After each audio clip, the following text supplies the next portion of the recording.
Assalamualaikum warahmatullahi wabarakatuh. Waalaikumsalam. Alhamdulillah, subhanallah, wa la ilaha illallah, Allahu akbar. Allahumma salli wa sallim wa barik ala Muhammad wa ala ali Muhammad. Teman-teman semuanya, Bapak Ibu yang dirahmati Allah, terima kasih atas undangannya dan kerjasamanya dengan Cinta Quran. Alhamdulillah hari ini kita bisa berkumpul. Mudah-mudahan apa yang kami sharingkan hari ini membawa kebaikan dan keberkahan untuk kita semua, insyaallah. Bicara tentang hijrah, sebenarnya begini. Jadi tidak ada yang tetap di dunia ini, ya, kecuali Allah. Ya, tidak ada yang tetap di dunia ini kecuali Allah. Allah itu tidak berawal, tidak berakhir. Allah itu tidak ada yang kemudian bisa mematikannya, tapi Dia menghidupkan dan mematikan. Jadi yang tidak berubah itu cuma satu, Allah. Artinya kalau antum nggak mau berubah, berarti antum sudah menjadi peran Tuhan, dan itu tidak mungkin. Yang namanya berubah itu niscaya. Coba lihat ini, hujan deras itu. Ya sebentar lagi reda. Bentar lagi itu jadi gelap, pekat itu. Ya. Setelah gelap yang pekat, kemudian muncul fajar. Fajar terang, panasnya terik, jangan sombong. Kenapa? Bentar lagi juga padam. Ya, hidup ini sunatullah, tidak boleh dilawan. Apa yang namanya sunatullah? Apa itu sunatullah? Ketetapan Allah atas alam semesta. Dulu ada masa kenabian, berubah. Ada masa khilafah alamin haji nubuah, berubah. Ada masalah raja-raja yang menggigit, ya, mulkan adon, ya, raja-raja yang menggigit dengan gigi gerahamnya, berubah, tumbang raja-raja semua. Kemudian berubah lagi raja-raja yang diktator hari ini, ya, dia membunuh rakyatnya secara langsung atau tidak langsung, ya, dia menipu rakyatnya. Ya, dia kemudian mengelabui rakyatnya. Dia menggunakan para ulama untuk justifikasi tingkah lakunya. Raja-raja yang diktator, penguasa-penguasa diktator, sebentar lagi juga tumbang. Ya, dan sudah di depan mata untuk menumbangkannya. Kalau mau 13 juta itu menumbangkan sudah tumbang kok. Ya, untuk menumbangkan Pak Harto, ya, mohon maaf ini agak politis. Kalau untuk menumbangkan Pak Harto nggak butuh 13 juta. Betapa baiknya orang-orang 212 itu. Ya, jadi perubahan itu niscaya. Jadi kalau antum nggak mau berubah, berarti antum melawan sunatullah, gitu. Ya, jadi kalau kita berubah itu perubahan, masya Allah. Ya, ini Mario, saya juga sedang juga bareng-bareng, ya, membina hijrahnya. Kalau ini Irwin Syah, nah ini Irwan Syah juga berubah. Ya, Saskia Sungkar berubah, semua berubah. Ya, Mbak Mulan Jamila, Dewi Sandra berubah lah, mereka aja yang hidupnya seperti ini bisa berubah lah, kita ini yang bukan siapa-siapa kok nggak berubah-berubah gitu. Ini kan pertanyaannya ada apa dengan kita gitu. Nah jadi yang poin pertama berubah. Nabi pun begitu, para sahabat dibantai, ada kepala yang disisir dengan gerigi besi, ada yang disiksa sahabat radhiyallahu anhu itu, ada yang disiksa dengan tangan kanannya itu ditarik kuda sebelah barat, sebelah kirinya itu ditarik sebelah kiri timur. Jadi dibelah sama kuda, badannya terbelah. Ada yang kemudian diseret, ada yang kemudian ditimpa dengan batu. Tapi penderitaan itu pasti berakhir. Tidak ada yang abadi. Allah katakan apa? Kullu man 'alaiha fan. Dunia ini fana. Nggak ada yang selamanya jadi presiden. Nggak ada yang selamanya jadi menteri. Nggak ada yang selamanya hidup. Dulu ada Ustadz Harimukti, sekarang sudah tidak ada. Dulu ada yang namanya Ustadz UJ, sahabat saya, sekarang sudah tidak ada. Dulu ada yang namanya Fatih Karim, bisa jadi sore ini juga sudah tidak ada. Tidak ada yang tidak berubah, semuanya berubah. Kecuali Allah. Dan perubahan dari Mekah ke Madinah itu mencontohkan bahwa Nabi pun mengajak kita untuk berubah ke keadaan yang lebih baik. Tapi perlu dicatat, coba perhatikan Mekah, Madinah.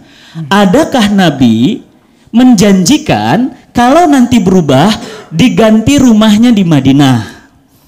Adakah Nabi, coba cek Sirah Nabawiyah, antum cek, pernah nggak Nabi ngomong kepada para sahabat, yuk pindah ke Madinah, nanti aku nikahkan kamu dengan gadis Madinah, aku janjikan kamu menikah di sana? Tidak. Adakah Nabi SAW ketika kemudian hijrah dari Mekah ke Madinah, nanti kamu janjikan kamu jadi penguasa di Madinah? Tidak. Jadi apa yang mendorong perubahan? Keimanan. Keimanan itulah yang mendorong kita paling kuat untuk berubah. Felix Yao itu berubah. Dan alhamdulillah, biiznillah dengan izin Allah, Allah pertemukan dengan saya tahun 2002. Bayangkan siapa yang sangka orang yang seperti itu bahayanya luar biasa sekarang. Bagi mungkin seseorang yang kemudian menganggap itu bahaya. Saya tidak pernah menyangka. Bayangkan rambut belah tengah kayak Choi Yun Fat atau To Ming Se, saya nggak tahu. Kurus, kering gitu. Ya, sombongnya luar biasa. Kita diskusi dari jam 7 malam sampai jam 5 sore, jam 5 pagi, jam 5 subuh. Perdebatan yang sengit, saya nggak tahu bakal kemudian seperti ini. Tapi apa? Apa yang kita lakukan ini adalah apa? Semuanya demi perubahan. Dan perubahan yang paling kuat itu apa? Keimanan. Itulah kenapa Rasulullah SAW 13 tahun di Mekah itu nggak pernah ngomong jihad. 13 tahun di Mekah nggak pernah ngomong riba. 13 tahun di Mekah nggak pernah ngomong hijab. 13 tahun di Mekah nggak pernah ngomong hukum potong tangan. Semuanya iman dulu. Ayat yang pertama kali turun itu iman dulu, fondasi dulu. Kalau antum sudah fondasinya kuat, maka sadar seperti beliau. Nggak, wala haufun alaihim walahum yahzanun. Nggak ada takutnya. Kontrak putus kayak apa putus punten. Ini yang baru saya upload di Instagram, itu kan saya nggak cerita. Harusnya saya tambahin beritanya apa? Loh, kita berdua itu akan diundang di Hong Kong untuk sharing oleh perusahaan yang sama, berbasis syariah. Kemudian apa? Itu dibatalkan sepihak begitu saja. Kita malah ketawa-ketawa. Wala haufun alaihim walahum yahzanun. Kami nggak pernah ada takut apapun. Apa kata beliau? Begitu saya bilang, kayaknya kita batal ke Hong Kong. Kenapa? Antum sih ikut 212. Nah, itu. Wah, kakak dia ketawa. Emang kenapa? Makanya antum jangan ngupload gitu kan. Dia ngupload 212 dibatalin. Apa kata dia? Alhamdulillah Ustaz. Kenapa? Anak-anak saya itu lagi butuh sama saya itu ya. Alhamdulillah saya jadi bisa jalan-jalan sama anak-anak. Ya udah Ustaz, jadi sini family time. Saya bilang alhamdulillah. Saya pun juga apa? Saya bisa jalan sama istri saya. Artinya apa? Orang yang kemudian sudah fondasinya kuat, itu nggak akan goyang kalau dia sudah mengambil perubahan. Nah, yang sekarang itu terjadi apa? Hijrah itu sayangnya itu hanya tren di permukaan. Perubahan hanya tampilan. Kalau sudah hijrah berarti jenggotnya panjang. Kalau hijrah itu berarti jidatnya hitam. Afwan. Kalau sudah hijrah itu berarti celananya cingkrang. Itu penampilan, penampakan. Sesungguhnya hijrah itu, kata Imam Ibnu Rajab Al-Hambali, adalah meninggalkan yang Allah larang, bukan mengerjakan yang Allah perintahkan. Catat baik-baik, ingat baik-baik. Kenapa? Karena mengerjakan yang Allah perintahkan itu lebih ringan daripada meninggalkan yang Allah larang. Contoh, Allahu Akbar, antum berbondong-bondong sholat di sini, bagus, top, amal luar biasa. Tapi berapa banyak yang datang kemudian ke masjid ini, mobilnya mobil riba. Bukankah riba itu 73 pintu dosa? Dan dosa paling ringan dari riba adalah menzinahi ibu kandung sendiri. Banyak orang berangkat umroh, labbaik Allahumma labbaik, labbaik la sadika laka labbaik, innal hamda wal ni'mata laka wal mulk la syarikalah. Alhamdulillah, bagus, itu perintah Allah. Tapi antum berangkat umroh dari uang riba. Apa kata Rasulullah? Tidak ada labbaik Allahumma labbaik dari orang yang berangkat dari harta riba. Hajinya tidak diterima, umrohnya tidak diterima. Jadi yang berat itu adalah meninggalkan yang Allah larang. Makanya saya kagum sama beliau. Kenapa? Karena apa yang Allah larang dan itu berat bagi kita hari ini, beliau bisa tinggalkan itu. Beliau bisa tinggalkan. Saya nggak usah cerita lah betapa banyak ya pembicaraan yang sifatnya privasi dengan saya. Dan itu saya bilang, kalau saya jadi antum, saya belum tentu sanggup. Saya bilang begitu. Kenapa? Berat banget itu. Berat banget. Nah, jadi meninggalkan yang Allah larang, itulah hijrah. Jadi hijrah itu bukan sekedar mengerjakan perintah Allah. Punten yang ibu-ibu, banyak yang sudah berhijab. Banyak yang sudah berkerudung, perintah Allah. Tapi berapa banyak wanita muslimah yang sudah hijab, sudah berkerudung, berani melawan, berani menentang suaminya. Bukankah itu perintah? Bukankah itu larangan? Lebih berat mana? Meninggalkan larangan. Suaminya bilang, kamu jangan kerja dulu hari ini, aku sakit. Tapi kalau aku nggak kerja, siapa yang ngasih makan? Itu wanita berhijab, bayangkan. Kamu jangan ngaji dulu hari ini, stop dulu lah pengajiannya. Anak-anak lagi sakit, aku juga lagi sakit. Aku minta kamu di rumah. Mas, ini ngaji loh mas. Kamu menentang pengajian, kamu menentang perintah Allah. Bayangkan. Bayangin, nggak tahu tuh ngajinya di mana. Ya, saya nggak tahu dia ngaji di mana itu. Dan itu kejadian banyak. Kenapa? Lah itu pengaduan suami ke saya. Ustadz, kok istri saya makin ngaji makin galak? Kok istri saya makin ngaji nggak makin romantis? Lah saya bilang ngajinya di mana? Saya nggak pernah ngajarin begituan. Nggak tahu, wallah alam dia ngajinya di mana. Jadi makin galak, jadi makin kasar. Berani nunjuk-nunjuk suami, berani melotot-melotot ke suami. Bukankah Nabi kita itu melarang seorang wanita muslimah keluar rumah tanpa izin suaminya? Bukankah seorang Nabi SAW mengatakan kamu sudah menikah? Iya, aku sudah menikah. Kepada siapa aku taat kecuali Allah dan Rasul? Setelah Allah dan Rasulnya, suamimu, suamiku. Iya. Bayangkan, bukankah kedaulatan suami itu tinggi? Jadi kalau hijrah hari ini sudah bagus, itu sudah jadi tren lifestyle perubahan menjadi lebih baik.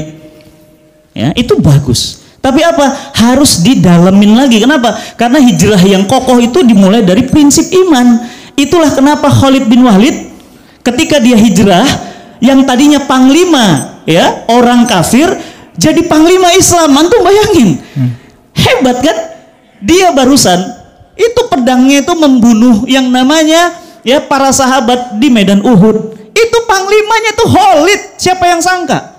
Siapa yang sangka Mario bisa duduk di sini? Saya juga nggak sangka. Ya mungkin dia panglima kemaksiatan masa itu. Saya juga nggak tahu. Iya. Ya, kalau kita lihat lagi Ari Untung, coba siapa yang, oh ya Allah Ari Untung, siapa yang nyangka? Ya, tadi barusan WA saya, Ustadz, tenang Ustadz, nanti kalau dia batal-batalin itu kita batalin juga jadwal dia. Masya Allah, saya bilang nggak usah Ji, jangan marah, tenang saya bilang. Jadi siapa yang sangka Ari Untung, siapa yang sangka kayak Virgon, siapa yang sangka Dery Sulaiman, siapa yang sangka Jeffrey Al-Bukhari almarhum, nggak ada yang bisa sangka. Itulah perubahan, dan pesan saya, perubahan itu akan sangat mengakar dan kuat menghujam seperti gunung ya menara XL ini kalau fondasinya kuat. Dan fondasi itulah iman. Amanu billahi wa malaikatihi wa kutubihi wa rusulihi wal yaumil akhir wal qada minallahi ta'ala khairan wa syarran minallahi ta'ala.